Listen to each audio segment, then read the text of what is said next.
PM Modi की leadership में देश मोदीमय हो गया है। हर तरफ से बीजेपी के लिए अच्छी खबर आ रही है, तो वहीं विपक्ष का सुपड़ा साफ होता हुआ नजर आ रहा है। एक बार फिर बीजेपी ने विपक्ष को चारों खाने चित कर दिया है।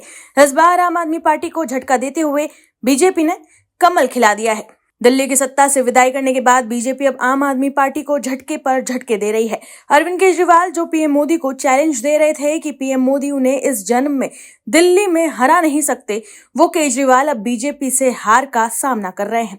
वहीं इस बार कांग्रेस ने भी बड़ा खेल कर दिया है। कांग्रेस के फैसले से आम आदमी पार्टी पूरी तरह से साफ हो गई है। क्या है खबर, बताते हैं आपको इस रिपोर्ट में। दर्शकों, चंडीगढ़ में हुए मेयर चुनाव में बीजेपी ने बड़ी जीत दर्ज की है। बीजेपी उम्मीदवार सौरभ जोशी को कुल 18 वोट मिले, जबकि आम आदमी पार्टी के उम्मीदवार योगेश ढिंगरा को 11 वोट ही मिले। कांग्रेस के उम्मीदवार गुरप्रीत गाबी को सिर्फ 7 वोट मिले, जिसमें कांग्रेस के 6 पार्षद और चंडीगढ़ के सांसद मनीष तिवारी का वोट शामिल था। दर्शकों, आपको बता दें कि ये चुनाव गुप्त मतदान की जगह शो ऑफ हैंड्स यानी हाथ उठाकर वोटिंग के जरिए हुआ।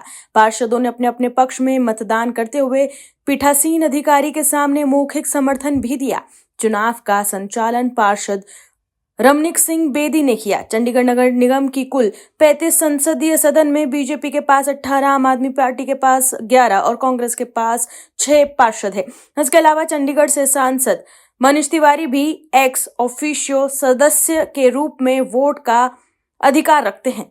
सांसद तिवारी ने कांग्रेस के उम्मीदवार के पक्ष में अपना वोट दिया। इस बार बीजेपी की मजबूत स्थिति के कारण कांग्रेस और आम आदमी पार्टी के बीच कोई गठबंधन नहीं बन पाया।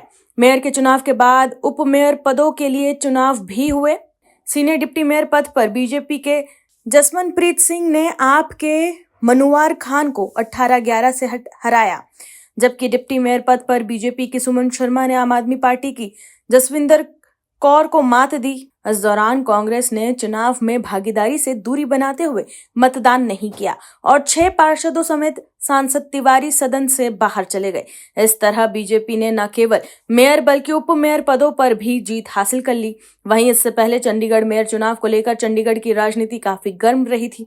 बीजेपी, आम आदमी पार्टी और कांग्रेस तीनों दल आखिरी बाजी अपने नाम करने के लिए आखिरी वक्त तक जोड़तोड़ और रणनीति में जुटे हुए थे। वहीं आम आदमी पार्टी ने मेयर चुनाव को लेकर पंजाब हरियाणा हाईकोर्ट में याचिका दायर की थी।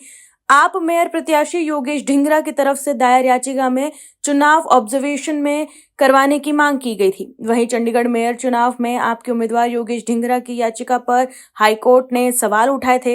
हाईकोर्ट ने कहा था कि जिस कमरे में चुनाव होने हैं, जब वहां कैमरे पहले से ही लगे हुए हैं, तो ये मांग क्यों? कोर्ट ने कहा कि सिर्फ राजनीतिक मंशा से ये याचिका दायर की गई है। याचिकाकर्ताओं के धांधली हो सकती है। हाईकोर्ट ने कहा कि आपके आदेशों पर तो हम आदेश जारी नहीं करेंगे। ये याचिका सिर्फ पब्लिसिटी के लिए ही दायर की गई है। हाईकोर्ट ने कहा कि इस बार तो हाथ उठाकर चुनाव होने हैं, तो उसमें धांधली कैसे हो सकती है? अगर फिर भी याचिकाकर्ता ये मांग करता है तो वो अपनी जेब से 5 लाख रुपए भरे। हम अदालत में मौजूद किसी भी वकील को इस चुनाव का ऑब्जर्वर लगा देंगे। हाईकोर्ट ने योगेश ढिंगरा के वकील को 5 मिनट का समय देकर कहा कि वो अपने क्लाइंट से पूछ ले कि क्या वो 5 लाख रुपए भरने के लिए तैयार है। इसके बाद सुनवाई 5 मिनट के लिए स्थगित की गई। दोबारा सुनवाई शुरू होने पर याचिकाकर्ता ने कहा कि उन्हें डर है कि धांधली हो सकती है। इस पर चंडीगढ़ निगम की तरफ से कहा गया कि चुनाव पूरी तरह से निष्पक्ष और पारदर्शी तरीके से करवाए जाएंगे। हाईकोर्ट ने निगम के इस जवाब के बाद याचिका का निपटारा कर दिया। तो देखा आपने कैसे आम आदमी पार्टी को हर तरफ से झटका लगा है। Bureau report OMH news. आप दर्शकों से विनम्र निवेदन है कि चैनल को सब्सक्राइब जरूर करें